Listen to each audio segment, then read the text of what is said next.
How's it going, everybody? This is Beat the Bush. Part of any good financial plan is being able to stretch your dollar. The further that you can stretch it, the better. Recently, I was able to stretch $500 all the way to $705, and I want to share with you guys how I was able to do this. Now, sometimes I have various methods that I do, which is not very repeatable. This one, I believe, should be repeatable to everybody. These methods is sort of a combination of 3 different methods that I combine together. And sometimes I recognize that, yes, you can stack them on top of each other and then you can get more and more benefit on top of that. The first portion of this comes in the form of credit card points. Discover has a 5% cash back on groceries. So what I would normally do is I still use this card for groceries, but any amount that I did not spend up to the limit, which is about $1,500 every single quarter, I would take the remainder of that amount and go to the grocery store and buy some Amazon gift cards. Right there, you get 5% cash back. So this is $25 back from $500 already. Now, whenever you buy a gift card, there's an opportunity here to make more points, to make something from a certain store because they want to incentivize you to buy their gift card from their store. Now, there are various stores that you can do this. Many different stores would sell Amazon gift cards. The one I choose is Safeway, and you can probably do this with other stores. If you happen to find that the cashback or whatever bonus that you get is better than what I find at Safeway. So what happens at Safeway is any dollar that you spend at Safeway, you get 2 points back inside your Safeway card. So when you buy a $500 gift card, you get 1,000 points. These 1,000 points, they have a new thing now, some other system where it converts 100 points into 10 rewards points. These rewards points can be exchanged for certain things. For example, Chevron gas, or if you go to a Safeway gas station, you can use up to $1 rebate per gallon. And this is up to 25 gallons. So if you do like a $1 saving per gallon, if your car happens to be able to hold 25 gallons, then you can fill up 25 gallons of this at $1 off, which means you save $25. Now, my gas tank is not that much. I think at most is like about 14 gallons. So I prefer not to use this method. They have this new method where you can exchange these 10 rewards points for amount off of your grocery bill points. So for 7 rewards points, you can get $10 off. And then for another 3 rewards points, you can get $4 off. So this is $14 altogether. Now, in order to really save you money, you really don't want to buy anything just to be able to fulfill and use this coupon. The thing to do, of course, is to use this coupon and buy something that you normally would buy anyway. Thus, this would offset whatever that you would spend at the grocery store and thus reducing the amount that you have to spend and actually saving you money. If you go and actually buy something that you normally not would, then you're not really saving money.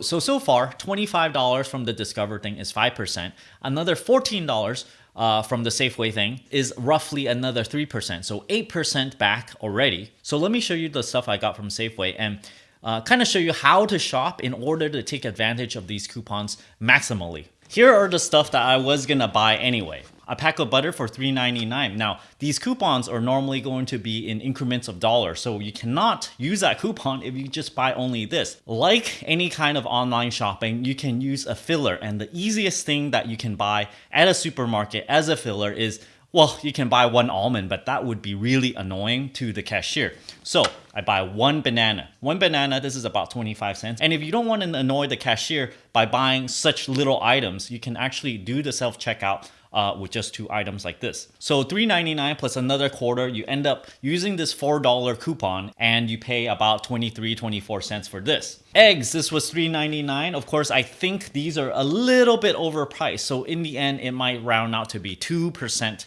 back rather than 3%, or maybe 2.5%. So this is $3.99. Add a banana on top of this, $4.24, and then you take the coupon, $4 off, and this is basically free for, I don't know, 23 cents or something.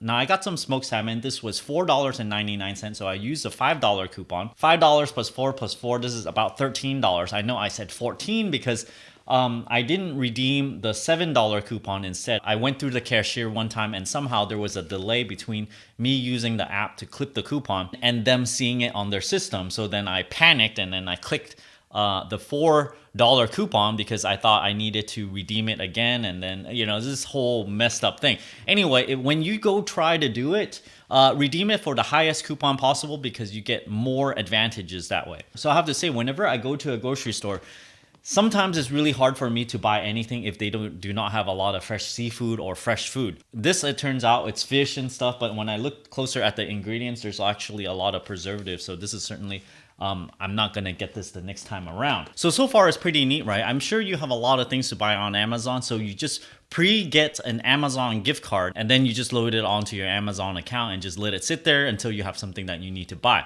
I know this might tempt you to spend a little bit. Whenever you have a credit in there, you might go, oh, look, it's free money, but really treat it like, you know, just a storage of money. You really have to have the mentality to think that it's okay to just leave that money there until you have something you absolutely need to buy. When getting all this free stuff like eggs, butter, smoked salmon, it's almost like it's really great to get something for free. Like, it feels free because I often get these $500 gift cards anyway from the grocery store. So getting all of this stuff, it's a nice perk. Now, so far, I have not turned $500 into $705. There's still, you know, $100 some to go. So far, $25 plus $14 is only $39. So where does the rest of this come from? Is when you use this $500 as a business expense. For me personally, I have a lot of YouTube stuff that I have to buy. I perhaps need to buy some equipment, buy some sample products in order to do reviews.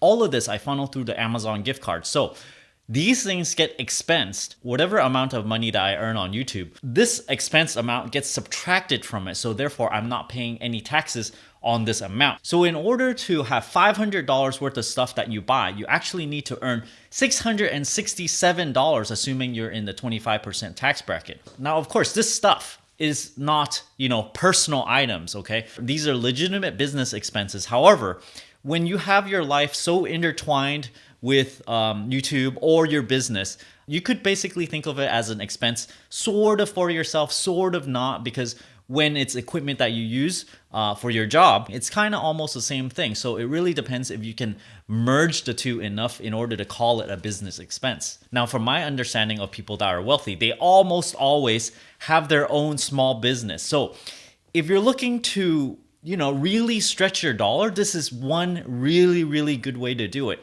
Now, I'm doing it in multiple levels here. I'm using credit cards, you know, taking some off of that. I'm going to the store using their points system at Safeway in this particular case, taking a little bit off of that. And even after I get the gift card after this, I am still using this as a business expense. So, you know, 1, 2, 3, 3 tiers, triple dipping, turning $500 into $705. I realized I needed to make a video about this because whenever I'm at the cashier at the grocery store buying a $500 gift card to Amazon, they think that I am actually gifting this. So this made me realize that, wow, not a lot of people have 5% cash back on groceries. And even if they do, they may not realize that you can go to the grocery store, buy the gift card, and still get this 5% cash back. I hope you enjoyed this way of thinking about how to stretch your dollar more. I have an official channel t-shirt that I'll link down in the video description below if you're interested in supporting this channel. This t-shirt has a honey badger logo on it that says infinification, because if you get really, really good at stretching your dollar, that's where you're gonna be headed. If you enjoyed my video and want to get more of it, don't forget to push my subscribe button over here. Thanks for watching.